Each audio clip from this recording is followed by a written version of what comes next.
नमस्कार। सुनिए जरा, मैं आपका स्वागत है। मेरा नाम है रोहित दुबे और मैं आपको सुनाने जा रहा हूं राजेश पांडे द्वारा लिखी वर्चस्व का 9वां अध्याय, जूनियर गैंग। इस बीच अनुज और राजन तिवारी अगले दिन मोकामा से चलकर सीधे गोरखपुर पहुंचे। सूरजभान ने उन्हें अपनी गाड़ी से अपने आदमियों के साथ गोरखपुर छुड़वा दिया। रास्ते में ही अनुज ने सत्यव्रत राय को फोन किया। सत्यव्रत राय हाइडल कॉलोनी गोरखपुर में रहता था और अनुज का जिगरी दोस्त था। सन 1993 में जब श्री प्रकाश ने मोहल्ले के राकेश तिवारी का मर्डर किया था, तब से वह श्री प्रकाश को भी जानता था। 1993 में श्री प्रकाश के दोस्त बबलू तिवारी ने पहली बार श्री प्रकाश शुक्ला से सत्यव्रत और आनंद पांडे की मुलाकात कराई थी। सत्यव्रत और आनंद एमपी इंटर कॉलेज गोरखपुर में साथ साथ पढ़ते थे। सत्यव्रत राय के पास पैसे नहीं थे। आनंद पांडे घर से थोड़ा संपन्न था। इन दोनों ने मिलकर 1994 में डिश एंटीना का काम शुरू किया। उस समय डिश एंटीना का काम सिर्फ गुंडई के दम पर चलता था। अलग अलग मोहल्लों में डिश एंटीना के कनेक्शन देना, उसकी लाइन खिंचवाना और हर महीने डिश एंटीना के किराए का पैसा कनेक्शनधारी से वसूल करना। वही कर सकता था जो धन, बल और बाहुबल से मजबूत हो। राकेश तिवारी के मर्डर के बाद श्री प्रकाश उभरते हुए बदमाश के रूप में जाना जाने लगा था और डिश एंटीना के काम में उसकी बहुत आवश्यकता थी। कनेक्शन धारकों से पैसा वसूलना, कभी पैसा ना देने पर मारपीट और जोर जबरदस्ती करना, यह रोज रोज का काम था। ऐसे में आनंद पांडे और सत्यव्रत राय ने श्री प्रकाश से अपनी नजदीकी बढ़ाई थी। मोहल्लों में डिश कनेक्शन का पैसा वसूल करना अलग अलग लोगों की जिम्मेदारी थी। इसमें काफी पैसे बच जाते थे, लेकिन धीरे धीरे वसूली करने वाले और मोहल्ले मोहल्ले के बदमाशों में आपस में बहुत तनातनी हो गई। आनंद पांडे और सत्यव्रत राय का काम अच्छा चल निकला था, लेकिन मोहल्ले में पहले से ही डिश का कार्य कर रहे राजा गुप्ता के साथ इन लोगों का झगड़ा हो गया। एक दिन सत्यव्रत राय और आनंद पांडे के डिश में 2 LMV चोरी हो गई और अचानक सारे कनेक्शन बंद हो गए। आनंद पांडे और सत्यव्रत को शक हुआ कि राजा गुप्ता के लोगों ने ही यह चोरी करवाई है। यह लोग उसको ढूंढ ही रहे थे कि वह चाय की दुकान पर मिल गया। आनंद पांडे ने उस पर गोली चला दी, लेकिन वह बच गया। पुलिस ने आनंद पांडे को गिरफ्तार कर लिया और धारा 307 के केस में उसे जेल भेज दिया गया। केबल के धंधे में ही नीरज सिंह, सोना तिवारी, दीपक अग्रवाल, हृदय चंद अपने अपने इलाके में पैसा वसूली करने वाले लोग थे। इसी बीच नीरज सिंह ने हृदय चंद को गोली मार दी और बाद में हृदय चंद के दोस्त आनंद, सोना तिवारी और दीपक अग्रवाल ने मिलकर नीरज सिंह को गोली मार दी। नीरज सिंह श्री प्रकाश का दोस्त था, लेकिन नीरज सिंह की हत्या के बाद आनंद और श्री प्रकाश की कहासुनी हो गई। कुछ केबल ठेकेदारों ने साथ बैठकर श्री प्रकाश और आनंद पांडे की दोस्ती करवा दी और कहा, अब केबल के ठेके में बाकी जितने लोग थे वे खत्म हो चुके हैं। आपस में झगड़ा करना ठीक नहीं है। एक साथ मिलकर काम करो तो गोरखपुर सिटी के सारे केबल ऑपरेटर हमारी बात मानेंगे और अच्छा पैसा मिलने लगेगा। वर्ष 1996। नई सरकार, नया रवैया, नया सवेरा। इस समय श्री प्रकाश आनंद के घर पर आने जाने लगा और इन दोनों ने सबसे पहले बैठकर यह तय किया कि अगर केबल पर पूरा कब्जा करना है तो अच्छे असलहों की जरूरत है। इसी बीच श्री प्रकाश और आनंद ने मिलकर अंशुमान सिंह को गोली मार दी। बाद में दुबे को भी मारकर उसकी कार्बाइन इन लोगों ने छीन ली। अपने वर्चस्व के लिए श्री प्रकाश और आनंद ने कई हत्याएं की, लेकिन सत्यव्रत राय हमेशा आनंद पांडे के साथ ही रहा। सूरजभान के घर से निकलने और गोरखपुर पहुंचने के बीच आनंद पांडे से सत्यव्रत राय ने कई बार बात की और एक बार तो बात करते करते आनंद पांडे फूट फूट कर रोने लगा। आनंद पांडे ने कहा, सत्यव्रत भैया, मैंने कभी नहीं सोचा था कि श्री प्रकाश शुक्ला इतना गंदा आदमी निकलेगा। मैंने इसके लिए क्या क्या नहीं किया, और जब इसने तुमसे भी उल्टी सीधी बातें करनी शुरू कर दी तभी मुझे उससे अलग हो जाना चाहिए था। तुमने अच्छा किया कि तुम उससे अलग हो गए थे। इसने मुझे बिल्कुल नंगा करके छोड़ा है। भला हो दादा सूरजभान का कि उन्होंने हमारे असलहे वापस दिलवा दिए, वरना ना ये मुझे ही मारकर यहीं गंगा में फेंक देता, जैसे इसने बाकी लोगों के साथ किया है। अब हमें नए सिरे से तैयारी करके ना इसकी दुकान बंद करवानी है। सबसे पहले गाड़ी का इंतजाम करना है और फिर एक AK-47 के साथ मैं गोरखपुर पहुंच रहा हूँ। वहीं मुझको मिलो और मेरी मदद करो। सत्यव्रत ने कहा। भाई आप गोरखपुर पहुंचिए। बिहार के ना देवेंद्र विधायक ने गाड़ी दिलवाई है। वो वहीं मोहद्दीपुर में विपिन के हाथे में खड़ी है। मैं विपिन से कह देता हूँ कि वो गाड़ी लेकर तुमको गोलघर पर मिले। तुम गोलघर के पास ही सूरजभान दादा की गाड़ी छोड़ देना। फिर तुम और राजन तिवारी सीधे गाड़ी से लखनऊ चले जाना। लखनऊ तक का तेल उसमें मैं भरवा दूंगा। सीधे यहीं आना, बैठकर बात होगी। मैं तो पहले ही कह दे रहा हूँ कि वो आदमी ठीक नहीं है। इसने दुबे को कार्बाइन के लिए मार दिया था। दुबे ना अपना 24 घंटे का साथी था। हम लोगों के कहने पर बिना देर किए, बिना सोचे किसी के भी भेजे में गोली उतार देता था, लेकिन तुम नहीं माने थे। खैर, जो हुआ सो हुआ। तुम्हें ध्यान नहीं है कि तुम्हारे बहनोई वो संजय पाठक की जमानत के पैसे की जरूरत थी, तो उसी बेचारे ने इलाहाबाद में सोना तिवारी के माध्यम से पैसा देकर जीजा जी की जमानत कराई थी। बात करते करते आनंद पांडे गोलघर मार्केट पहुंच गया। वहां उसको सत्यव्रत राय की दी हुई गाड़ी खड़ी मिली। सूरजभान के जो दो लोग उसको छोड़ने आए थे, उनको विदा करके वह उसी गाड़ी से सत्यव्रत राय के पास लखनऊ पहुंच गया, जो इंदिरा नगर लखनऊ में रह रहा था। सत्यव्रत राय ने बताया। देवेंद्र सिंह विधायक ने एक काम के लिए फोन किया था, उसी काम के लिए गाड़ी दी थी। एक और हत्या कराना चाहता है जिसमें AK-47 भी मिल जाएगी। आनंद ने कहा। हमें पैसे और AK-47 की ना भैया सख्त जरूरत है। हम यह काम करेंगे, पर मेरी बात ना भैया देवेंद्र सिंह विधायक से करा दो। अगले दिन सत्यव्रत ने बिहार में देवेंद्र सिंह विधायक से बात करवा दी।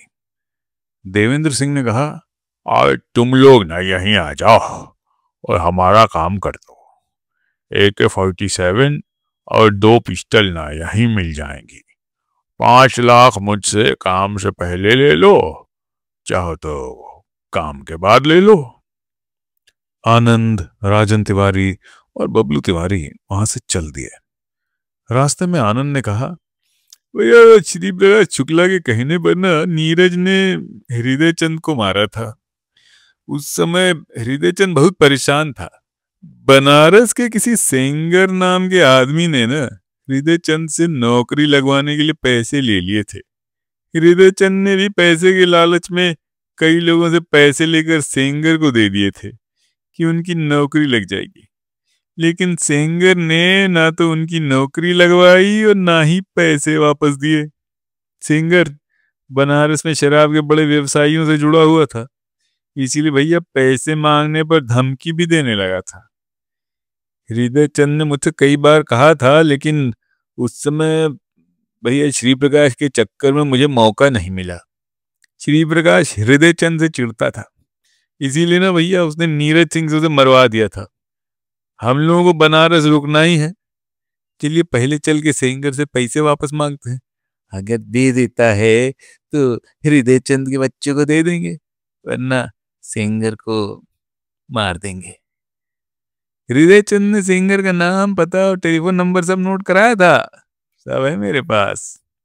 आनंद भाई बड़े काम के लिए निकले हैं, काम करके आते हैं, फिर लौटते समय इसे भी कर लेंगे। राजन तिवारी ने कहा। नहीं नहीं, पहले पुण्य का काम कर लेते हैं, तब बड़े काम के लिए निकलेंगे। काम हर हाल में हो ही जाएगा। सेंगर के पास चलते हैं, पैसे दे देगा तब भी, नहीं देगा तब भी। मार देंगे तो हृदय चंद को शांति मिलेगी। आनंद बोला। रात में स्टेशन के सामने सभी लोग एक होटल में रुके और सवेरे 7:30 बजे ही सेंगर के घर पर पहुंच गए। सेंगर ने दरवाजा खोल दिया। वह आनंद को देखते ही पहचान गया। सेंगर, आज हृदय चंद का पैसा दे दो भाई, बिना पैसे लिए नहीं जाएंगे आज, बहुत हो गया है। हाँ, आनंद ने कहा। सेंगर की पत्नी तीनों के लिए चाय बनाकर लाई। मेरे पास देने को 1 रुपया भी नहीं है। इस साल शराब के ठेके में शराब की एक दुकान भी नहीं मिली है। पैसा हम कहाँ से दे दें आपको? सेंगर ने कहा। आनंद ने अपनी 9mm पिस्टल निकाली और मेज पर रख दी और बोला, अब भाई पिस्टल तो कमर के बाहर हो गई है। ये कमर में तभी जाएगी जब या तो पैसा दे दोगे या सारी गोलियां खोपड़िया में उतर जाएंगी। पिस्टल देखते ही उसकी पत्नी और तीनों बच्चे रोने लगे। सेंगर ने उनको चुप कराया और कहा,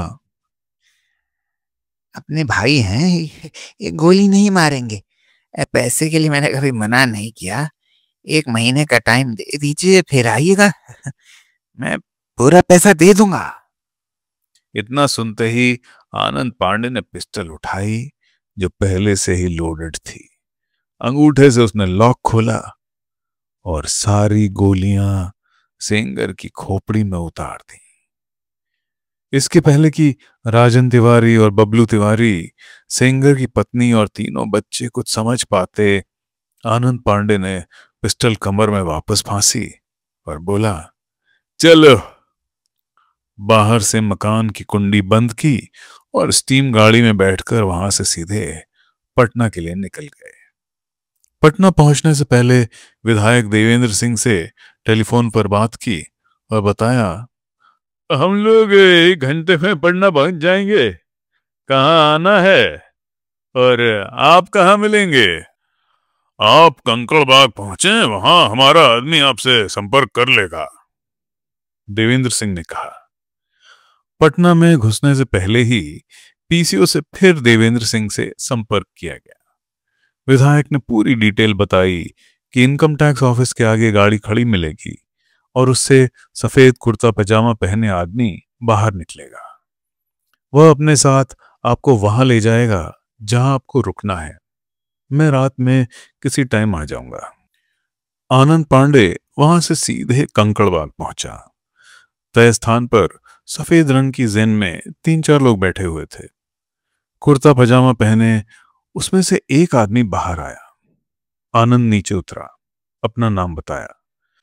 फिर वह जेन में सवार लोगों के साथ आनंद और उसके साथियों को पास के एक मकान में ले गया। मकान बड़ा था और खाली पड़ा था। गाड़ी भीतर गैराज में पार्क करा दी और सब लोगों को बता दिया, एक आदमी बाहर वाले कमरे में रहेगा। आपको खाने का जो भी सामान चाहिए होगा वो बाहर से लाकर दे देगा। खाना यही किचन में गर्म कर देगा और बर्तन भी सब धो देगा।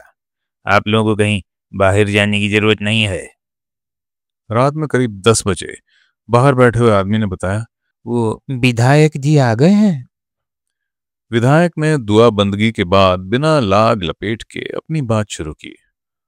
मेरा यह काम कर दीजिए, पैसा मैं अपने साथ लाया हूं।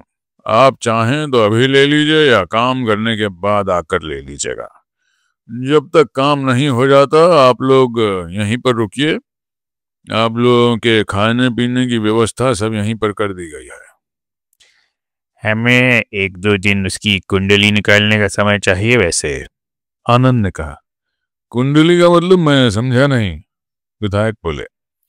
एक कुंडली तो जन्म कुंडली होती है जो पंडित लोग बनाते हैं, जिसमें पैदा होने से मरने तक की सारी कहानी लिखी हुई होती है, और एक कुंडली हम निकालते हैं। आनंद बोला। जो कुंडली हम बनाते हैं उसमें जातक की मृत्यु का स्थान, समय, असलहों की मौजूदगी, कुल आदमी, निकलने का रास्ता, पहचान ना हो इसका तरीका, और उसके मरने के बाद पुलिस हम तक न पहुंचे उसका रास्ता वर्णित होता है। पंडित जी तो जन्म कुंडली बनाते हैं, हम मरण कुंडली बनाते हैं। अच्छा अच्छा अच्छा, समझ गया। आपको रैकी करने का टाइम चाहिए, विधायक बोले।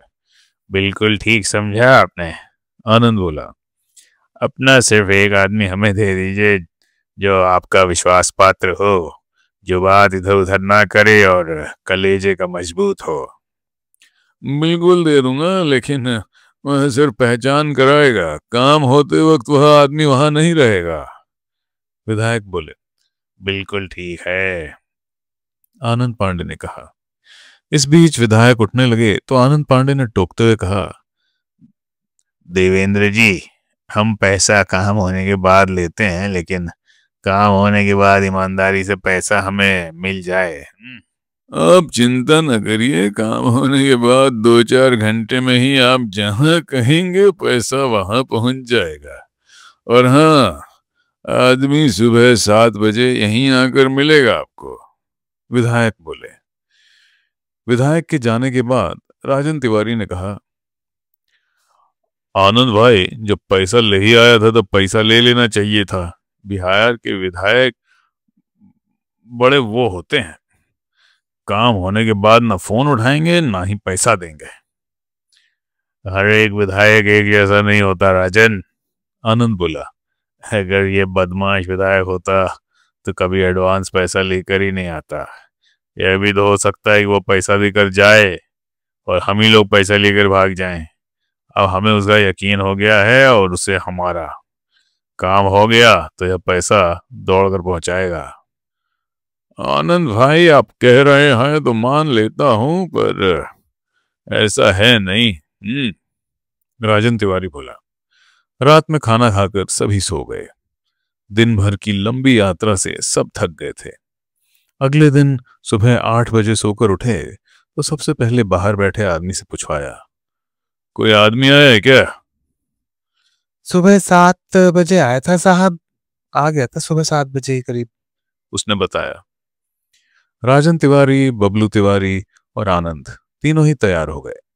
जाने से पहले राजन तिवारी ने गैराज में जाकर गाड़ी की नंबर प्लेट बदली और उसमें बिहार की नंबर प्लेट लगाई। फिर उस आदमी को बैठाकर वे रवाना हो गए। 3 दिनों तक वे रेकी करते रहे। तीसरे दिन रात में विधायक करीब 10 बजे पुनः पहुंचे। आनंद और उसके साथी तभी लौटे थे।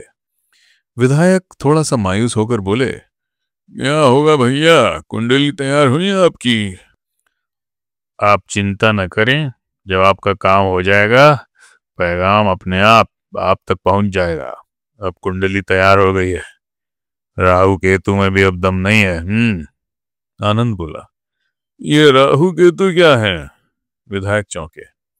राहु केतु जो लंबी नाल वाला खिलौना लेकर चलते हैं, छोटी नाल वाला, उसमें कोई दम नहीं है, आप चिंता ना करिए, आनंद ने बताया। 3 दिन बाद रेलवे फाटक के पास मोड़ पर गाड़ी लगाकर तीनों लोग खड़े हो गए। 1 घंटे बाद टाटा सुमो में ड्राइविंग सीट के बगल में बैठा हुआ टारगेट दिखाई पड़ गया। बबलू तिवारी गाड़ी स्टार्ट करके स्टीयरिंग पर बैठा था। जैसे ही गाड़ी मोड़ पर थोड़ी धीमी हुई, .45 की पिस्टल से आनंद ने 4 गोलियां मारी जो सीधे उसके सिर में लगी। ड्राइवर गाड़ी रोककर गेट खोलकर भागा। राजन तिवारी ने पीछे बैठे लोगों को 4-5 गोलियां मार दी। खिड़की पर बैठा हुआ आदमी वहीं लुढ़क गया। बाकी लोग टाटा सुमो का गेट खोलकर भाग खड़े हुए। आनंद ने दरवाजा खोलकर असलहों की तलाश की। एक AK-47, 2 देसी पिस्टल और 1 रिवॉल्वर निकाल ली और 3 राइफलें राजन तिवारी ने निकाल ली।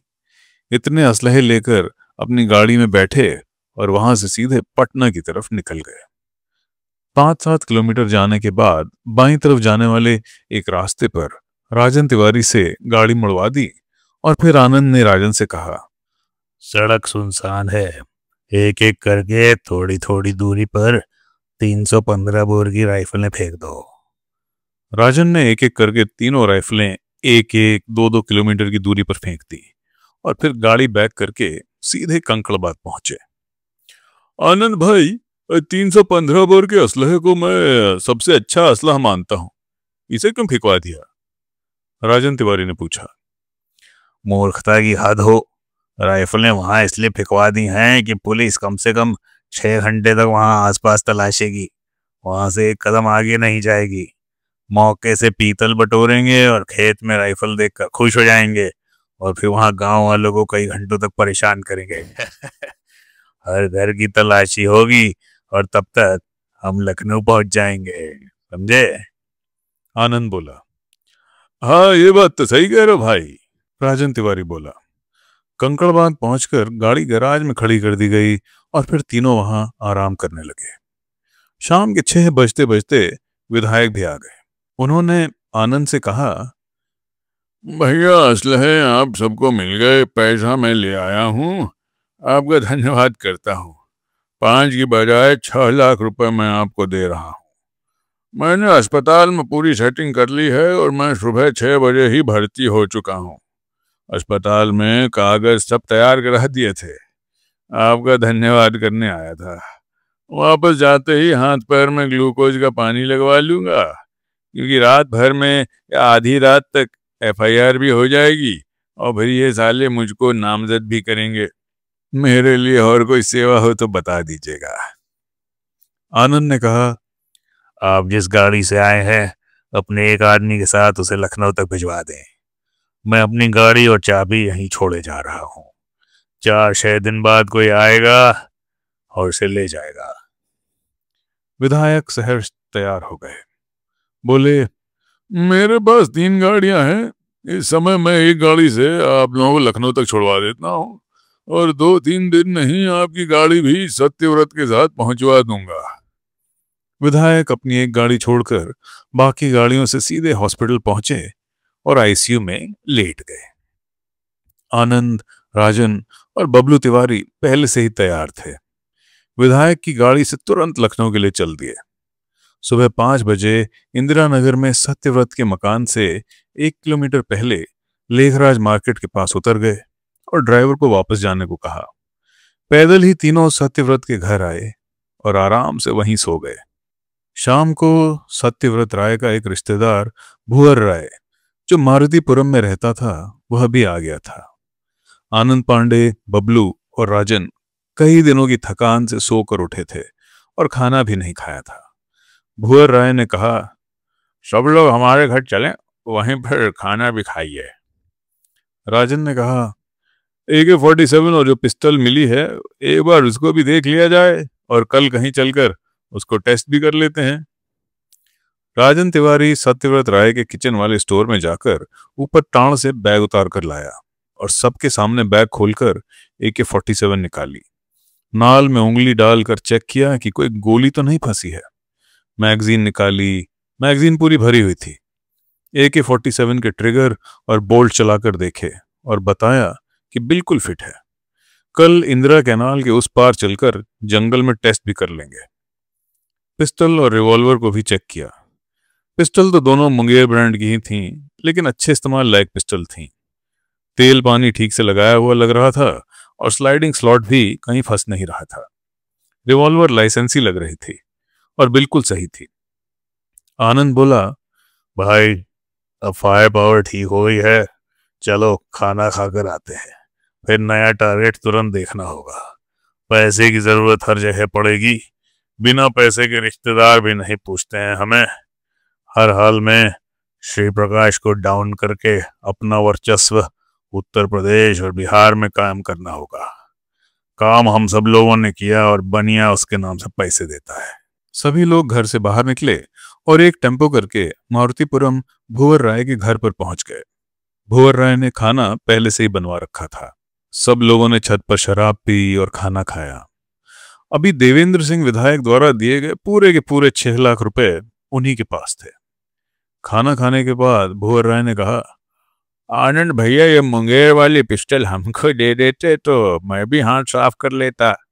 राजाजीपुरम बाजार से निकलते ही ना नया ATM लगा है और उसमें पैसा भरने के लिए एक गाड़ी सवेरे 11 बजे आती है। एक गार्ड दुनाली बंदूक लेकर साथ आता है और पैसे वाला बैग लेकर एक कर्मचारी गार्ड के साथ साथ ATM तक जाता है और ATM में पैसा भरकर वापस चला जाता है। अगर दांव सही बैठ गया ना तो 20-25 लाख हाथ आ जाएंगे। आप जो भी कहेंगे आपको भी दे दूंगा और पिस्टल भी वापस कर दूंगा। नहीं, तुम थोड़ा सा इंतजार करो, अभी नहीं।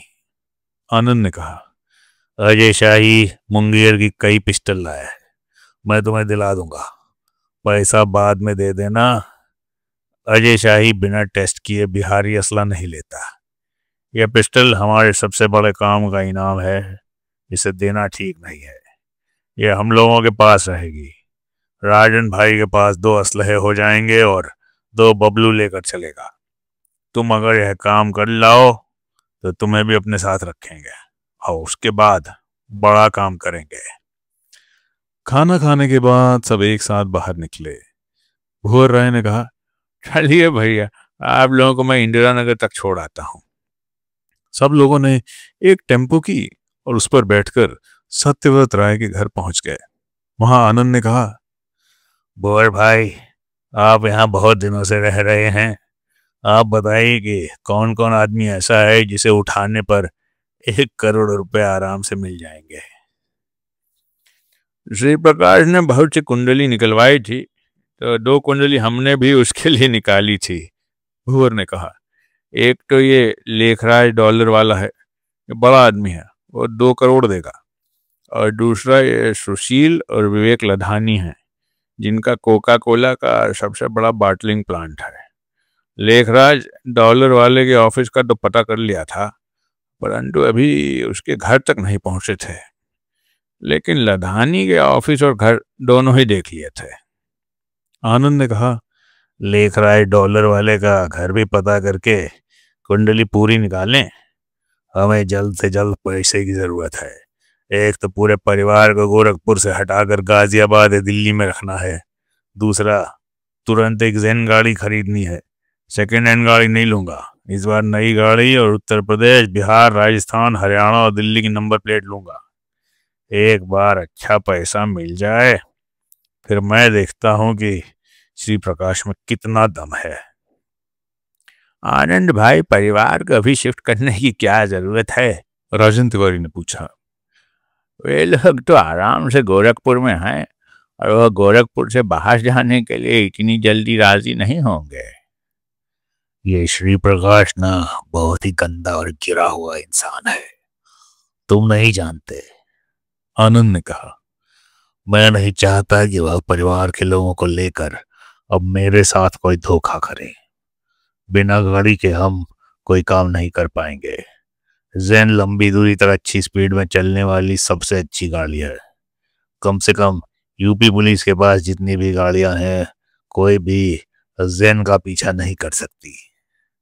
सही कह रहे हो भाई, सही कह रहे हो, राजन बोला। थानों पर महिंद्रा की जीप और वो खटारा पीजो और सर्किल ऑफिसर के पास कहीं कहीं जिप्सी हैं। ये दोनों गाड़ियां ज़ेन का पीछा नहीं कर पाएंगी। बड़े अधिकारियों के पास अम्बासडर है और 70 की स्पीड से ऊपर नहीं चला पाएंगे। ठीक है भाई, कल मिलते हैं, डॉलर वाले का घर ढूंढने की कोशिश करते हैं, भूवर राय ने कहा। 5 नवंबर 1997 को भूवर राय सुबह 10 बजे ही सत्यव्रत के घर आ गया और आनंद से कहा, आनंद भाई, हमने लड़के लगा दिए हैं, लेकिन लेखराज डॉलर वाला दिल्ली गया हुआ है। मैं उसके ऑफिस से होकर आ रहा हूं। ऑफिस वाले बता रहे थे कि साहब 4-5 दिन के बाद ही वापस आएंगे। हम सोच रहे हैं कि मैं और बबलू भाई अपनी मोटरसाइकिल से वो लधानी वाला काम कर लें। ठीक है, तुम दोनों चले जाओ, आनंद ने कहा। उसी समय बबलू और भुवर सुजुकी मोटरसाइकिल से विवेक लधानी का ऑफिस और घर देखने चले गए। लधानी के ऑफिस में कोका कोला की अनलोडिंग चल रही थी। 5-6 बड़ी गाड़ियां और 15-20 मजदूर वहां पर मौजूद थे। वहां पर जो सुपरवाइजर खड़ा था उससे पूछा गया, मालिक भीतर बैठे हैं क्या? कौन से मालिक, बड़े कि छोटे? सुपरवाइजर बोला, छोटे मालिक, वही जो गोरे गोरे दुबले पतले से हैं। अच्छा, विवेक भैया की बात कर रहे हैं? सुपरवाइजर बोला, अभी तो वह नहीं आए हैं, सीजन खत्म हो गया है ना। खाली बोतल सब जगह से इकट्ठा करके यहाँ जमा की जा रही हैं। दिन भर से यही काम चल रहा है। नवंबर भर में सभी डीलर्स के यहाँ से बोतलें इकट्ठा कर लेंगे, फिर जब सीजन शुरू होगा ना, तब प्लांट से ये गाड़ियाँ भर भर कर जाएंगी। उस समय दिन रात बड़े मालिक छोटे मालिक ऑफिस में मिलते हैं। वहां से घूम घाम कर 2 बजे बबलू और भुवर वापस आ गए। वापस आकर आनंद को बताया, भैया भीड़ बहुत थी और वह ऑफिस भी आया नहीं था, गाड़ी का नंबर भी नहीं पता लगा, कल सवेरे से उसके घर लगेंगे। आगे बोला, भैया मैं पहचानता हूं, जैसे ही बाहर आएगा हम लोग रास्ता देख लेंगे, फिर आप चलिएगा। बिहार से अपनी गाड़ी भी मंगवा लीजिए। अभी हम फोन कर देते हैं, विधायक जी गाड़ी भिजवा देंगे, सत्यव्रत ने कहा। विधायक जी से फोन पर कैसे संपर्क करोगे? आनंद ने पूछा। वह तो उसी समय हम लोगों को छोड़कर सीधे अस्पताल में भर्ती हो गए थे, याद है? अरे आनंद भाई, आप चिंता न कीजिए, सत्यव्रत बोला। मेरा ना बहुकाल है वहां पर। उनके घर वाले फोन पर किसी को भी फोन कर दूंगा, विधायक आईसीयू से निकलकर खुद बात करेंगे। अब उनका इतना बड़ा काम हुआ है, उनका बस चलेगा तो खुद ही गाड़ी पहुंचा देंगे। हाँ, आदमी तो पानीदार लगता है मुझे भी, आनंद बोला। वरना ऐसे काम का जिसका कोई ठीक नहीं होगा कि नहीं होगा, एडवांस कौन लेकर आता है? विधायक जब पहले दिन मिलने आया था, पूरा पैसा एडवांस लेकर आया था और दे रहा था। मैंने ही मना किया। अभी आप 5 मिनट रुकिए, मैं मजार तिराहे के पास वाले पीसीओ से फोन करके आता हूं बस, सत्यव्रत बोला। ठीक है, आनंद ने कहा। सत्यव्रत मोटरसाइकिल लेकर वहां से तुरंत चला गया। आनंद भुअर से बोला, कल मैं भी चलूंगा। अगर वह बाहर निकला तो मुझे पहचानवा देना, ठीक है? अगले दिन 6 नवंबर 1997 को भुअर और सत्यव्रत बिना आनंद को बताए ही चले गए और वहीं विवेक के घर पर लगे रहे। लेकिन विवेक नहीं निकला। जब दोपहर के वक्त खाने के टाइम वापस आ गए तो आनंद ने नाराजगी व्यक्त की। जब मैंने चलने को कहा था तो अकेले क्यों चले गए? भुअर को किसी काम से कल गोरखपुर जाना है, इसीलिए मैंने सोचा कि मैं भी उसको देख लूं, आने जाने का रास्ता और बाकी चीजों की भी जानकारी ले लूं। आज भी वो घर से नहीं निकला, सत्यव्रत बोला। फिर ठीक है, आनंद बोला। अगर भुअर को किसी जरूरी काम से जाना है तो ठीक है, नहीं तो कल इसको भी ले चलते हैं, सब कुछ देख दाख कर आ जाएंगे। विधायक ने गाड़ी भिजवा दी है, रात में गाड़ी भी आ जाएगी। सुबह हम लोग पूरी तैयारी से चलेंगे, अगर दांव लग गया तो उठा लेंगे, राजन तिवारी ने कहा। ठीक है, आनंद बोला। देर रात 2:15 बजे बगल के पीसीओ वाले ने सत्यव्रत का दरवाजा खटखटाया और बताया, आपका फोन है। सत्यव्रत तुरंत पीसीओ पर गया। फोन पर ड्राइवर था। उसने बताया, मैं गाड़ी लेकर आ गया हूं, ये लेखराज मार्केट में मेन रोड पर हूं। तुम वहीं रहो, मैं खुद ही आ रहा हूं, सत्यव्रत ने कहा। सत्यव्रत वहां से निकल गया। स्टीम गाड़ी लेकर 2 आदमी वहीं पर खड़े थे। उन्होंने सत्यव्रत को चाबी दे दी। कैसे वापस जाओ पर? सत्यव्रत ने पूछा। हम ट्रेन से जाएंगे। किराए के पैसे हैं या नहीं, मैं दे दूं? नहीं नहीं, हम चले जाएंगे, ड्राइवर बोला। गाड़ी लेकर सत्यव्रत घर आ गया और गाड़ी भीतर खड़ी कर दी। सत्यव्रत के बाहर जाने के बाद ही सबकी नींद खुल गई थी। सभी इंतजार कर रहे थे कि पता नहीं क्या बात है। सत्यव्रत ने बताया, विधायक जी ने गाड़ी भिजवा दी है और गाड़ी ना बहुत गंदी है। सब लोग सो जाओ, सुबह 6 बजे उठकर पहले गाड़ी अच्छी तरह से साफ कर ली जाएगी। लखनऊ की सड़कों पर इस तरह गंदी गाड़ियां नहीं दिखाई पड़ती। अगर काम हो गया और यदि किसी ने देख लिया तो गाड़ी ना आसानी से दूर से ही पहचान में आ जाएगी। सभी लोग फिर सो गए। सवेरे सवेरे 7 बजे भुअर और सत्यव्रत उठ गए और गाड़ी को धोकर अच्छी तरह साफ कर लिया। सवेरे 9 बजे तक सभी लोग तैयार थे। 7 नवंबर को सत्यव्रत, भुअर, आनंद और बबलू मारुति स्टीम गाड़ी में लदानी के घर के बाहर घात लगाए बैठे रहे। विवेक घर से निकला और उल्टी दिशा में गाड़ी लेकर चला गया। जब तक बबलू अपनी स्टीम गाड़ी को मोड़ पाता और पीछे भगाता, गाड़ी आंखों से ओझल हो गई। वहां से सीधे ये लोग फिर ऑफिस गए। लेकिन विवेक ऑफिस नहीं पहुंचा था। मायूस होकर फिर सभी वापस आ गए। अगले दिन 8 नवंबर को विवेक घर से करीब 12 बजे निकला। इन लोगों ने उसका पीछा किया, लेकिन ना तो रास्ते में कहीं उसकी गाड़ी धीमी हुई और ना ही रुकी। भीड़ भाड़ की वजह से ओवरटेक करके गाड़ी भी नहीं रोक पाए। जब तक गाड़ी को ओवरटेक करके गाड़ी रोकने की सोचते, तब तक विवेक ऑफिस के भीतर चला गया। दिन भर सारे लोग ऑफिस के बाहर ही सड़क पर गाड़ी लगाकर उसमें बैठे रहे। दोपहर में भूख लगने पर भुवर राय कहीं से लाई चना ले आया, वही खाकर पानी पिया और गाड़ी में बैठे रहे। शाम को 7 बजे जैसे ही विवेक गाड़ी लेकर गेट पर पहुंचा, बबलू ने गाड़ी विवेक की गाड़ी के आगे लगा दी और विवेक को जबरदस्ती अपनी गाड़ी में बिठाने लगे। शोरगुल सुनकर ऑफिस के भीतर के कुछ कर्मचारी बाहर भी आए, तो आनंद ने फायर कर दिया और वे वहां से भाग गए। विवेक के ऑफिस से 2 किलोमीटर की दूरी पर ही भुवर राय के एक रिश्तेदार के यहाँ ये लोग पहुंचे और घर के बाहर ही डिग्गी से गाड़ी का कवर निकालकर गाड़ी के ऊपर कवर डाल दिया। आनंद अपनी AK-47 हाथ में लिए विवेक के साथ गाड़ी में ही बैठा रहा। बाकी सत्यव्रत, भुवर राय, राजन सभी लोग घर के भीतर चले गए। वहां शराब पी और खाना खाया।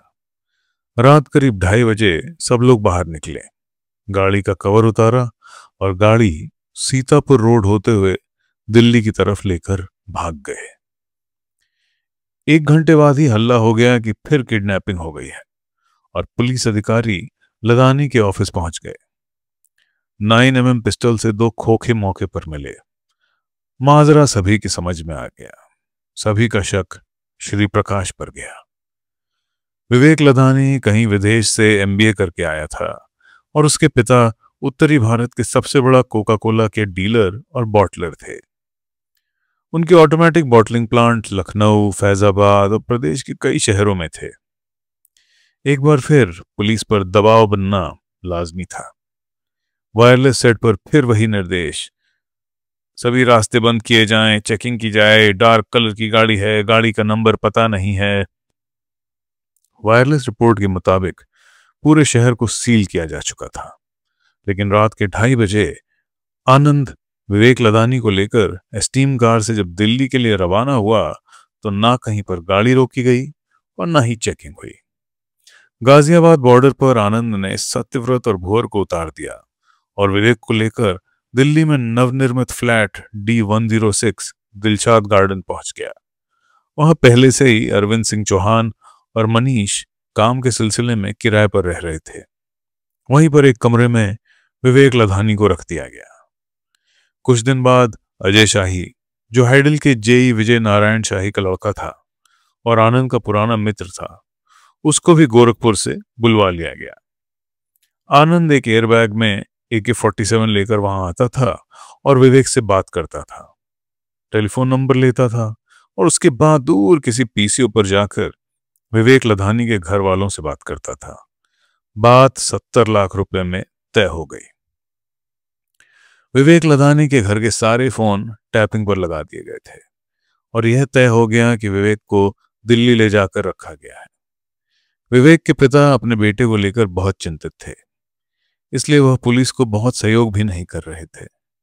पुलिस उनके घर के टेलीफोन रिकॉर्ड से दिल्ली के नंबरों का पता करके उसका पता नोट करती थी। सारे नंबर दिलशाद गार्डन से 2 किलोमीटर की दूरी पर एक बाजार में स्थित अलग अलग PCO के निकले। विवेक के पिता ने 70 लाख रुपए नियत स्थान पर भिजवा दिए।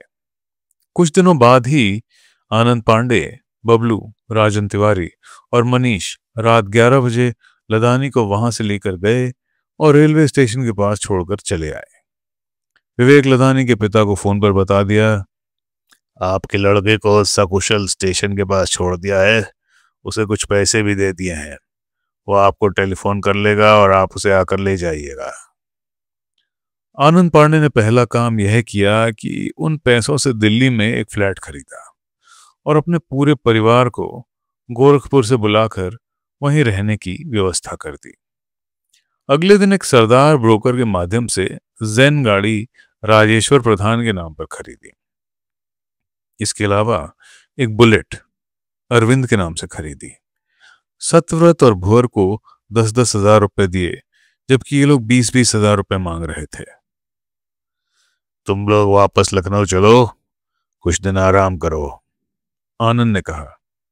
अभी पुलिस का बहुत दबाव है, थोड़ा परिवार को स्थायी कर दूं, खाना बनाने का सामान, राशन और सबके लिए कपड़े की व्यवस्था करनी है। इसके बाद ही अगले टारगेट की व्यवस्था करते हैं।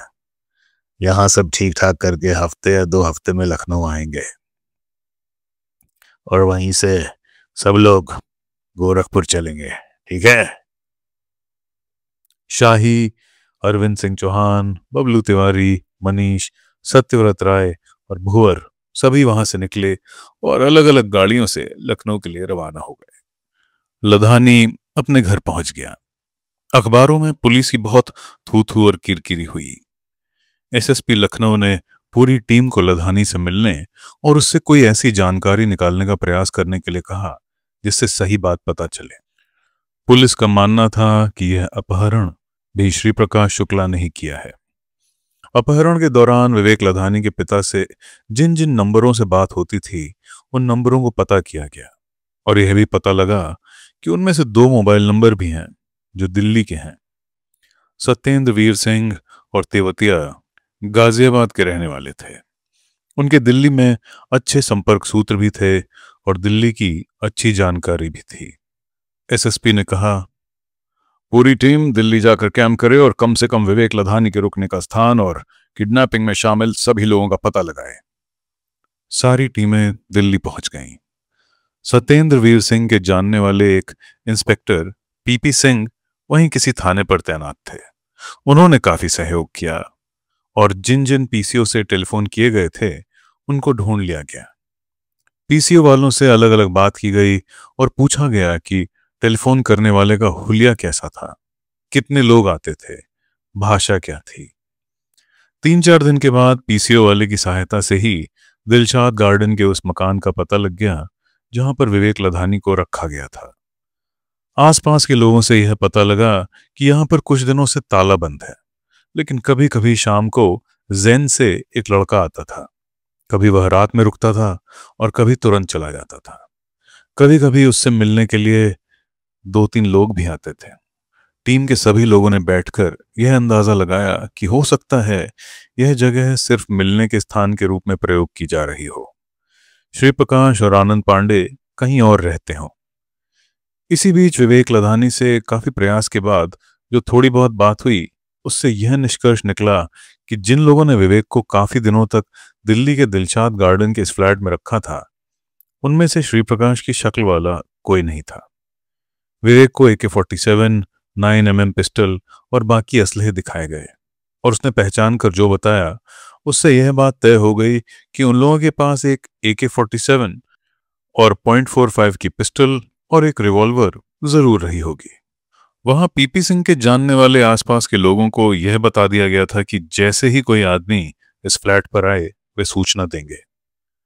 उस कॉलोनी से निकलने के दोनों रास्तों पर अपनी अपनी गाड़ी लेकर सत्येंद्र वीर सिंह, तेवतिया, अविनाश मिश्रा और राजेश पांडे हर रोज सुबह शाम चक्कर लगाने लगे। 14 दिसंबर 1997 को करीब 11 बजे सत्येंद्र वीर सिंह को उनके मोबाइल पर सूचना मिली कि जैन से एक अकेला लड़का फ्लैट पर आया है। जैन का नंबर, रंग और जगह भी उसने बता दी। दिन के 11 बजे कॉलोनी में बहुत चहल पहल थी। सभी लोगों ने आपस में मोबाइल पर बात कर यह तय किया कि कॉलोनी में उसको छेड़ना ठीक नहीं है। कॉलोनी के बाहर निकलने के 2 रास्ते हैं, उन दोनों पर अलग अलग टीमें खड़ी कर दें और वहीं से पीछा करके जहां थोड़ी सुनसान जगह हो वहां ओवरटेक करके उतार लिया जाए। एक टीम में सत्येंद्र वीर सिंह, तेवतिया अपनी गाड़ी के साथ लगे थे। दूसरी टीम में राजेश पांडे, पराशर के साथ एक नया सब इंस्पेक्टर लगा हुआ था। थोड़ी देर बाद फ्लैट के पास रहने वाले लोगों में से एक आदमी ने बताया कि वह जैन वाला लड़का आ गया है और वहां से निकलने के लिए गाड़ी स्टार्ट कर दी है। मेन रोड पर आने के बाद दिल्ली की ओर से गाजियाबाद की तरफ जाने वाली सड़क पर उसने गाड़ी मोड़ दी है। ठीक उसी समय गाड़ी सामने से निकली और राजेश पांडे ने उस गाड़ी का पीछा करना शुरू किया। गाड़ी में बैठा अकेला व्यक्ति गाड़ी धीमी रफ्तार से चला रहा था और मोबाइल फोन पर किसी से बात भी कर रहा था। करीब 1 किलोमीटर जाने के बाद जहां थोड़ा सुनसान था, वहीं पर जैन को ओवरटेक करके गाड़ी को रोका गया। उसके पहले की गाड़ी चलाने वाला कुछ समझ पाता, गाड़ी का दरवाजा खोलकर उसे बाहर खींच लिया गया। उसे गाड़ी में बैठाते ही उसकी पिस्टल छीनकर टाटा सुमो में पीछे की तरफ फेंक दी गई। गाड़ी की तलाशी ली गई, लेकिन उसमें कुछ मिला नहीं। सत्येंद्र वीर सिंह को बताया गया कि वह मिल गया है, लेकिन यह श्री प्रकाश नहीं है, संभवतः आनंद पांडे है, लेकिन अपना नाम अलग बता रहा है। थोड़ी देर में सत्येंद्र वीर सिंह की टीम भी वहीं आ गई और गाड़ी में उससे पूछताछ की गई। उसने बताया कि वह आनंद पांडे है। श्री प्रकाश शुक्ला से उसका झगड़ा हो चुका है और वह काफी दिनों से श्री प्रकाश से अलग भी है। पूछताछ में वह आगे कुछ नहीं बता रहा था। गाड़ी के भीतर ही कुछ सख्ती की गई तो उसने विवेक लधानी को किडनैप करने की बात स्वीकार की। उससे AK-47 के बारे में पूछा गया। उसने हर बार अलग अलग जगहें बताई कि यहां रखी हुई है। किडनैपिंग में मिले पैसे के बारे में भी पूछा गया। उसने बताया कि किडनैपिंग का पैसा सत्यव्रत को दे दिया था, वह उसे लेकर लखनऊ गया है। उसमें से उसने सिर्फ 10 लाख निकाले थे, जिसमें एक छोटा मकान, जैन गाड़ी और एक मोटरसाइकिल खरीद ली थी। उसकी बात पर यकीन नहीं हो रहा था। घड़ी की सुई भला रुकने वाली कहां थी। रफ्ता रफ्ता रात के 9 बज गए थे। ज्यादा सख्ती के बाद उसने कहा, चलिए मैंने AK-47 जिसके यहां रखी है वहां ले चलता हूं। करीब 20 किलोमीटर आगे ले जाने के बाद नरूला मोड़ पर छोटी छोटी झोपड़पट्टियों वाले मकान की तरफ ले गया और इशारा किया। सामने के मकान की तरफ दरवाजा खटखटाने पर एक महिला निकल गई है।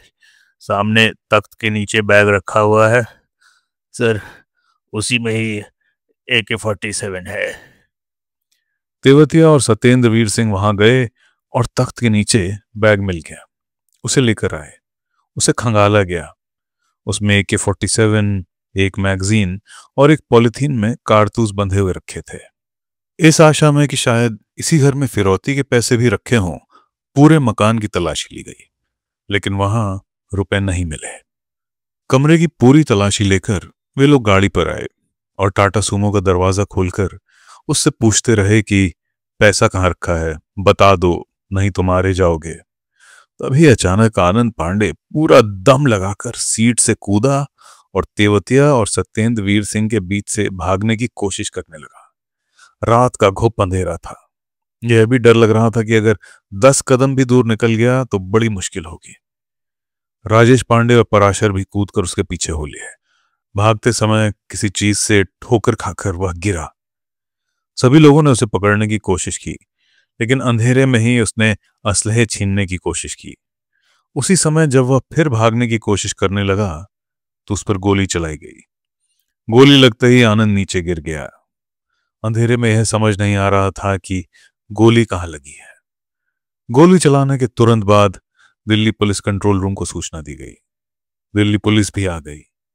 इसके बाद उसे हिला डुला कर देखा गया तो वह मर चुका था।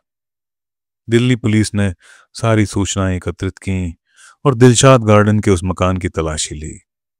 वहां पर दिल्ली पुलिस को कुछ डायरियां और कागज मिले, जिनके सहारे रात में दिल्ली पुलिस आनंद पांडे के उस मकान पर पहुंची जहां उसका परिवार रह रहा था। बाद में वहां से फिरौती में लिए हुए कुछ पैसे भी बरामद हुए। घर वालों को लाकर आनंद की पहचान भी कराई गई। अगले दिन अखबारों में यह सूचना पढ़कर लखनऊ पुलिस को कुछ राहत तो हुई, पर फिर भी सभी अखबारों में यही लिखा था कि श्री प्रकाश नहीं पकड़ा गया। दिल्ली पुलिस ने AK-47 पर पड़े नंबर को जब सुबह सर्कुलेट किया और दिल्ली के अखबारों में AK-47 पर पड़ा हुआ नंबर देखा गया तो CBI के DGP लोकनाथ बेहरा तुरंत थाने पर आ गए और आनंद पांडे और उसके गैंग की जानकारी लेने लगे। राजेश पांडे ने श्री बेहरा से पूछा, सर ये किसी CBI के केस में वांटेड है क्या? नहीं, इसके पास जो AK-47 बरामद हुई है वह पुरुलिया में विदेशी विमान से गिराए गए हथियारों में से एक है। मैं ही विमान से पुरुलिया में हथियार गिराए जाने वाली घटना की विवेचना कर रहा हूं। पुरुलिया ड्रॉप का यह असला इसके पास तक कैसे पहुंचा, यह जानना बहुत जरूरी है। दिन भर दिल्ली पुलिस द्वारा जुटाई गई जानकारियों को लेकर शाम को पूरी टीम लखनऊ वापस आ गई। अगले दिन फिर पूरी टीम इकट्ठा हुई और इस बात का संतोष हुआ कि श्री प्रकाश का सबसे विश्वास पात्र साथी मार दिया गया है। लेकिन इस बात को लेकर सब हैरान थे कि जनपद की घटना के बाद आनंद और श्री प्रकाश में मनमुटाव शुरू हो गया था। विराटनगर में आनंद पांडे को जब यह पता लगा कि श्री प्रकाश उसकी बहन पर बुरी नजर रखने लगा है, तब आनंद पांडे पूरी तरह से श्री प्रकाश से अलग हो गया। फिर उसने अपना पूरा गैंग तैयार किया। गैंग की फायर पावर बढ़ाने के लिए बिहार में हत्याएं की गईं, गैंग के पास AK-47 और पिस्टल आ गईं और उसने लखनऊ के बड़े व्यवसायियों में शामिल विवेक लधानी की किडनैपिंग कर ली और फिरौती की रकम भी पा गया। लेकिन पुलिस को इस बात की कानो कान खबर भी नहीं हुई कि श्री प्रकाश से आनंद अलग हो गया है और उसने अपना अलग गैंग तैयार कर लिया है। यह अत्यंत विचारणीय बिंदु था कि सभी लोग इस बात से अनभिज्ञ थे कि गैंग के भीतर इतनी बड़ी घटना हो गई। सभी अधिकारियों के अपने अपने स्रोत थे, लेकिन फिर भी यह पता नहीं लग सका। सभी ने मिलकर यह विचार किया कि पुराने सूचना स्रोत को अब नया करने की आवश्यकता है।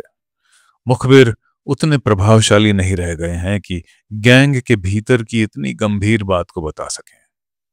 बड़ी बड़ी बातें करने वाले मुखबिरों के नाम पर भी चर्चा हुई, जो अपनी बातों से यह प्रदर्शित करते थे मानो गैंग के साथ उनके घरेलू संबंध हो और कई बार उनके साथ खाना भी खाया हो। यह तय पाया गया कि सभी लोग अपने अपने स्रोत तलाश करें और सूचना संकलन में और अधिक गंभीरता दिखाएं। तो दोस्तों, ये था वर्चस्व का 9वां अध्याय। लाइक, सब्सक्राइब और शेयर करना मत भूलिएगा। अगले अध्याय हम जल्द ही लाएंगे। सुनने के लिए धन्यवाद।